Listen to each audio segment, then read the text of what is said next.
भर दिवसा मारहाण करणाऱ्या मुख्य आरोपीला 48 तासात अटक, 5 दिवसांची पोलीस कोठडी. बीड प्रतिनिधी. शहरातील सहयोग नगर परिसरातील सर्वेश्वर मंदिराजवळ सदाशिव धोंडीबा कोकाट यांना भर रस्त्यात बेदम मारहाण केल्याप्रकरणी बीड शहर पोलिसांनी मुख्य आरोपीला बेड्या ठोकल्या आहेत. विकी उर्फ पवन किशोर वीर असे अटक करण्यात आलेल्या आरोपीचे नाव असून न्यायालयाने त्याला 5 दिवसांची पोलीस कोठडी सुनावली आहे.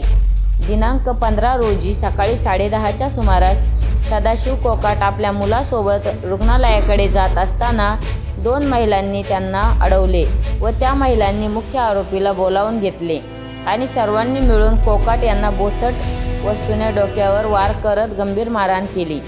घटनेचे व्हिडिओ समोर आल्यानंतर पोलिसांनी या प्रकरणाचे गांभीर्य ओळखून कलम 307 खुनाचा प्रयत्न अंतर्गत गुन्हा दाखल केला.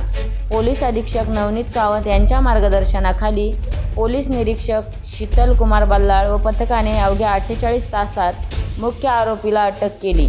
या घटनेमुळे शहरात खळबळ उडाली असून दहशत निर्माण करणाऱ्या गुंडांविरुद्ध कडक प्रतिबंधात्मक कारवाई करण्याचे संकेत पोलिसांनी दिले आहेत.